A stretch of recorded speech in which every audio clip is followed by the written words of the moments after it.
Great. All right. Sounds awesome. So, welcome everybody to DisruptEDtv, where our job is to introduce you to an innovative, creative idea that can make a difference at your school. Absolutely. And our guest today is Dr. Sandra Anthony, who is the school turnaround director with K-12. Dr. Anthony, welcome to our program. Thank you. Sandy, Thank you. if I may. Yeah, thank you. Good morning. And we were talking just before the program about what you do, which is to help schools integrate online learning alternatives into their curriculum. Is that correct? Yeah. Could you talk a little bit about that? Yeah, sure. So, when I think about our students today sitting in a classroom, I know today our students are in classrooms, and if they're sitting in desks in rows, whether they're 5 or 6 years old or whether they're 17 or 18 years old, we're making a pretty grave mistake in planning for their education and the future of their lives. We know that technology and all that is out there to bring in life to what they're learning comes through to them in different platforms. It comes through, right, in their phones and their computers. And if we haven't figured a way as educators to bring that life, if you will, into the classroom, into the four walls of that classroom, then I do think we're making a pretty grave mistake in the decisions that we're making for them. And so I believe very much in making sure that we're doing everything we can to engage and infuse technology into the daily lessons. Well, that's such a great learning, point. yeah. We were talking before the program about a little bit about how you do that, and I like some of the words you use. Yeah. We don't use the word student, we use the word learner Yeah. because they're actively involved in learning on their own. Yeah. And our job is to try to give them the tools these days in the 21st century that they need to learn at their own pace and in their own way. Yeah. So maybe you could tell us a little bit about how you'd work with a school administrator or a teacher to make that happen inside of a school. Yeah, so when I think about our educators today, our leaders who are in the position to make a decision for them, then I think about, and I would want to sort of spread the word, that there's an opportunity for leaders to have offerings for students. If we're talking about our secondary students, that they would have an opportunity to take an accelerated class online as a supplement to their current schedule, if you will. Those opportunities and that choice is incredibly powerful for our students. So it would be making sure that our students have the opportunity to take either a synchronous or an asynchronous lesson or a course that wouldn't currently be offered in their brick and mortar school. There really is an imperative, a thrust that our kids need to understand and know how learning online can, enhance every single thing that they're doing in the classroom. I share a story, and I'll share it with you now. When I think about our learners today, and I think about the learner that I was, right, in the 70s and 80s, my desks were in a row. Probably yours were too, right? Yeah. Probably got some books, some sharpened pencils. I remember when I was in kindergarten, first grade, it was either kindergarten or first grade, and my teacher handed out all of our workbooks for the year. I was pretty excited as a student to learn, a brand new shiny book. And I went home that night and I completed the whole book. The whole year? Yeah, I did. Wow. I did the entire year's worth. I was a very, very motivated learner. And I came in the next day and I was pretty excited to show the teacher what I had done. And what she did was she took my book, the completed book, all the work that I had done, and she gave me a new one to start with the entire class, and I would start with the class. So for 180 days, I'd keep pace with those students. Even though you were already at the end of the year's I had learning. already finished it. See, I think that is such a great point, and it's such a terrific example. In a classroom today, it's possible to create a path for a learner that is accelerated beyond somebody else's path. Right. Keep you challenged. That's keep you challenged. And you can do, even though you're just one instructor in that class, you can create all those separate pathways. That's right. And that's where online, I think that's where online alternatives really make a difference. Absolutely, because I can keep pace. I can work through an accelerated model. I can remediate at levels when I need to. And so when we think about personalization for the classroom at large or the learner, that is the drive that I think our educators need to know and understand today. That the model for people who are making decisions, just like I was, as a public educator, never forgetting that that model wasn't good for me. Right, exactly. It wasn't good for people that I know and care about as going through the public education system in New Jersey, and we have an opportunity to change it. And that is probably another critical point, in that some of our students don't excel in the traditional brick and mortar model. So online learning and taking classes online, either as a full-time option or to take options for an accelerated component as a supplement or add-on, is just a big deal.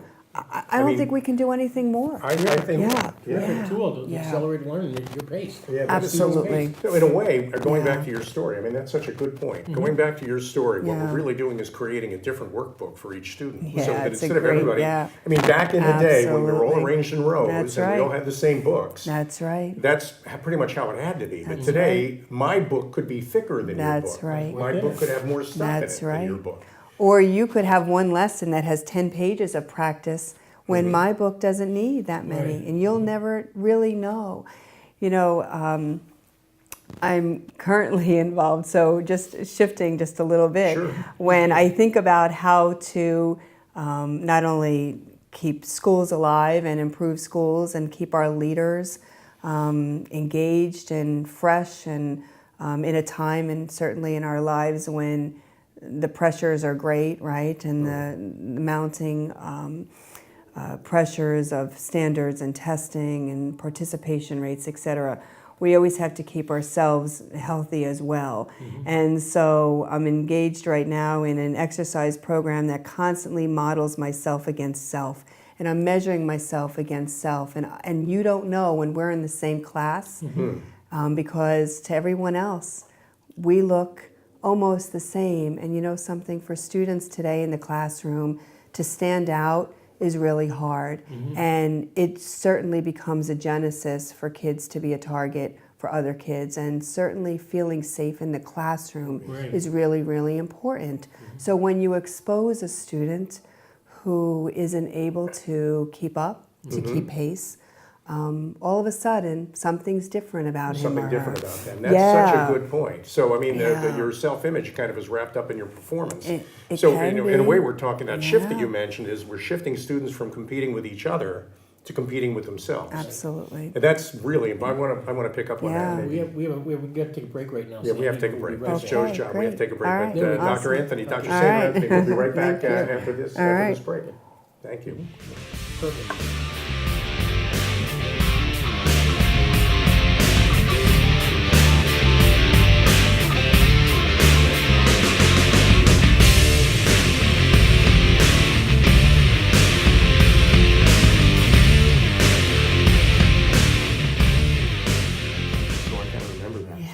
Yeah, that's definitely that's Well, fitting in is so important Absolutely. for kids. Definitely. Welcome back to DisruptEDtv. My name is Al Seenen. My name is Joe Osamendi. But the important person on our program today is Dr. Sandra Anthony, who is the school turnaround director for K-12. We're talking about how to integrate online learning alternatives into your school and make it part of the way you work. And before the break, Dr. Anthony, Sandy had made this terrific point that each student needs to find their own path through the educational experience these days. That's what makes them a learner rather than a student. And I guess, Dr. Anthony, what I'd like to do now is talk about how you would help a school create that change, make that innovation happen. So I think one of the first ways is to take stock and inventory of the course offerings that a school has for students, and to find opportunities. I will tell you that as an educator, when I was thinking about how to infuse an online engagement into a student's, vitae, I talked with students. I asked them, what were you looking for? And if you had an opportunity to take a class online and to supplement your instruction currently in a brick and mortar setting, what would you do? So I think that educators first need to think about opportunities to talk to students. Certainly at the high school level, that is incredibly easy and exciting to do. They have great opportunities that they want to share with you as well. And then certainly for our middle school and even our earliest learners, our youngest learners, we cannot close the door to think about even students in our primary and early elementary programs, that they too have gifts and talents that they want to probably explore that we can't give them, certainly in a 60-minute class or a 7-hour day. So I think the first opportunity would be for leaders and educators to talk with students, talk with families and see, if there was an offering that could be provided in a course catalog, what would be some of those courses? And then think about how they would vet those programs, identifying by interest, by choice, certainly what supplemental remediation or gifted and talented programs, rather, accelerated programs could supplement. We know that students that are exposed to a rigorous curriculum will far exceed anything than the boundaries that we would certainly set for them. So let's say at a public school. I mean, this is so much power in this. At a public school, let's say where we have a science teacher. That science teacher could then work with you to come up with an online environmental engineering training program for a learner that expressed an interest in that. And move that child in that direction, or coach that child through that direction. If that makes sense. Absolutely, that's one option. Certainly there are blended programs, programming models out there where a teacher who wanted to infuse an online component right into a classroom and embed that into instruction is certainly possible.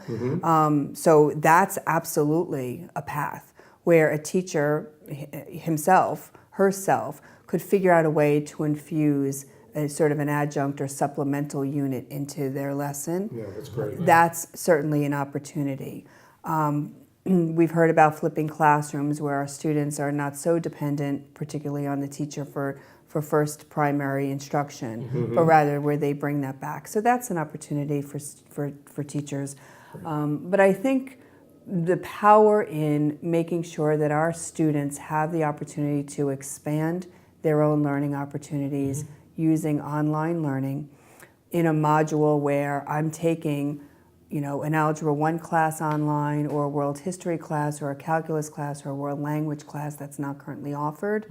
That would probably come at the school level, where school leaders would get involved and figure out how to create, the course catalog or the platform of offerings for students. So that would be more administrative. It's so versatile too. I mean, online learning is so versatile for every student and teacher. It gives the teacher an opportunity to accelerate what kind of learning or do what they need to do to make their learning experience better. And a school that does this becomes a more effective school. So it works for their relationships with parents. It works for their relationships in the school district.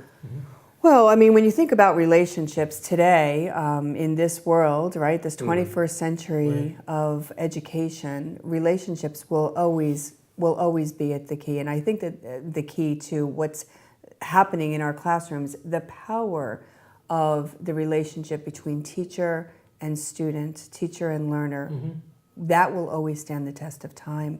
Technology, I don't think, can ever disrupt that because what a teacher can bring to a student to make them feel safe in their learning, to take risks in their learning, to explore and venture out. That happens with trust. It happens with me feeling like I can do this. Yes, I can. The technology can, give me, a clue or a reinforcement, but the relationship of the driver of the teacher, I don't think will ever take place. I think that's such an important part of the message that you're offering. Before the program, we talked about senior teachers, and you expressed kind of a frustration.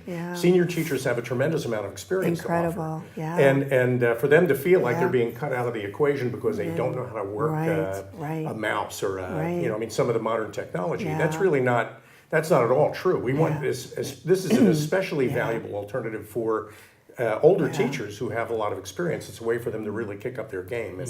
So our teachers with experience have absolutely the leg up because they have the experience, the wisdom, the knowledge.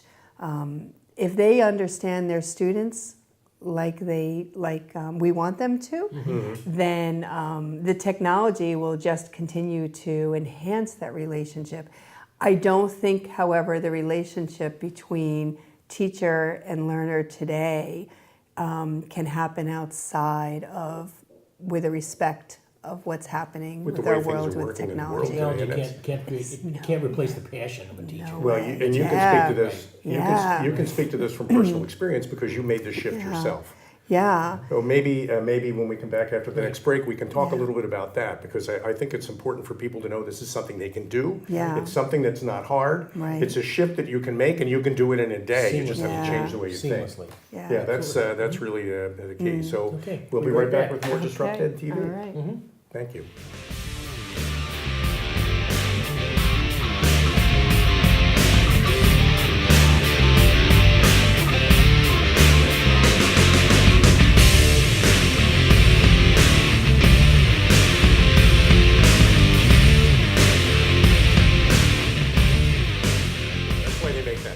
Technology we're learning. Yeah. Welcome back to DisruptEDtv. My name is Alcini. I'm Joe Osamendi. And our guest is Dr. Sandra Anthony, who is a student, school turnaround director with K-12. But the more important point is what we're talking about, which is really making that shift from a traditional model of lining up kids in rows and giving them all the same workbook to a new model where kids get to compete against themselves and make themselves better, with their instructor kind of serving as a coach. Now, you made that transition yourself in your own career. I know you've got, maybe you can tell us a little bit about your educational background and how that happened for you. Sure. Well, you know, I always knew I wanted to be a teacher. And I will tell you that I'm very, very guilty of putting my students in rows when I started teaching. Because that's the way I learned, right? Isn't it the case? So I started teaching, and I taught middle school, 7th and 8th grade in Point Pleasant here in Ocean County. And I will tell you that when I was given a choice at that time what grade level I wanted to teach, I thought that 8th grade would be one of the most challenging grades. And always seeking a challenge, that is what I wanted to do. So I taught language arts, English language arts, for about 8 years at the middle school. So my heart is at the middle. It's always been there. And I segued there when I realized that I wanted some change and challenge. Service learning had become a pretty important part of my program as a teacher. I really felt like we couldn't continue to send messages to our students that the world wasn't ready for them and that we'd keep them contained in the four walls of a classroom. So I got involved in a national service learning program and exposed my students to incredible opportunities to work with veterans, the elderly, disadvantaged and economically disadvantaged students.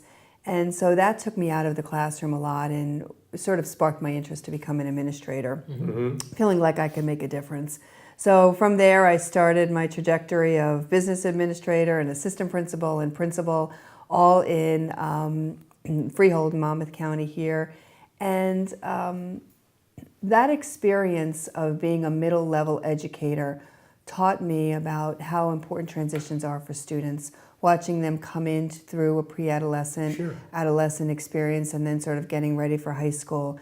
Knowing, though, that I always wanted to make sure that I continued with the challenge of building my repertoire and my resume and my skills, served as an assistant superintendent and then finally as superintendent, all in schools in K-12, so all in school districts that had high schools that were looking to sort of turn things upside down to make sure that they were offering our students the very best, making sure that our programs were innovative, engaged for students, and offering our students the very best in a post-secondary world.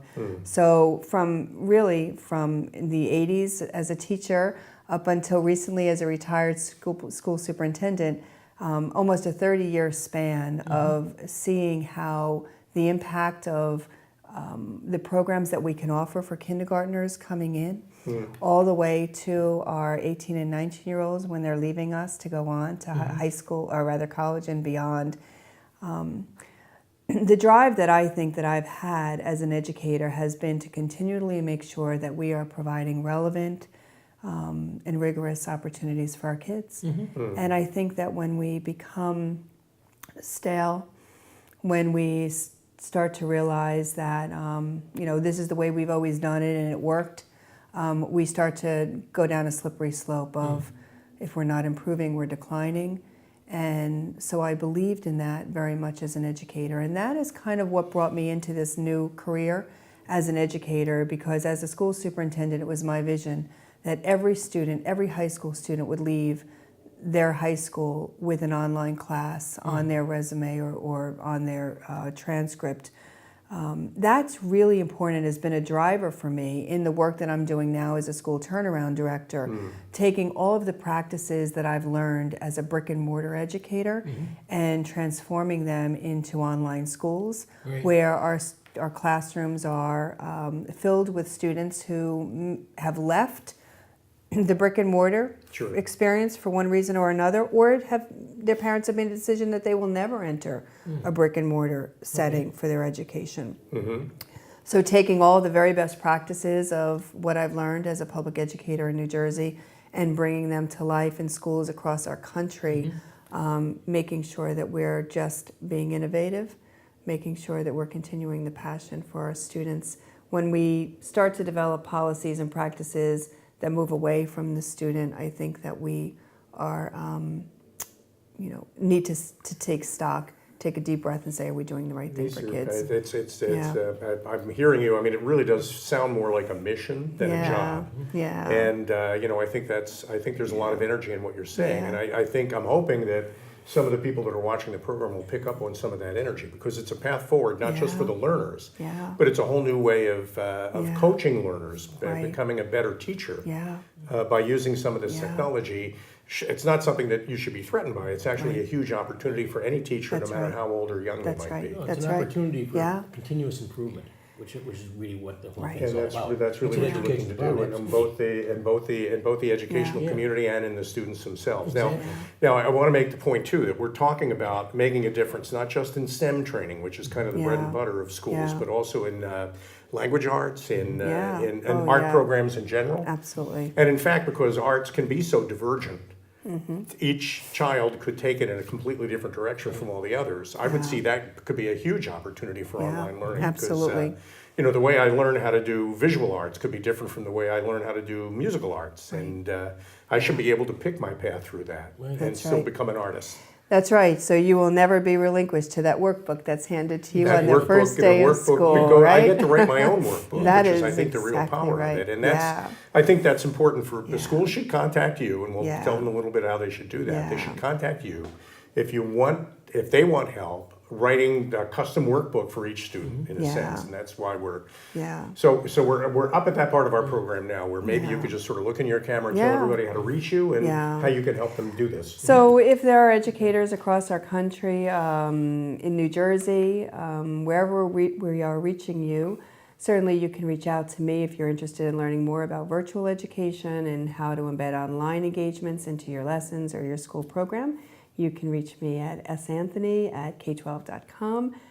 That is my email address, and that's probably the best way to get me. That's great. And we want to thank you for joining us today on DisruptEDtv. It was a real pleasure, Dr. Anthony, Sandy, to have you here. It was and thank you all for joining us on DisruptEDtv today. My name is Al Cini. I'm still Joe Asamendi. and we'll be back again with another DisruptEDtv and another great guest and idea. Thank you so much, Sandy. Thank you.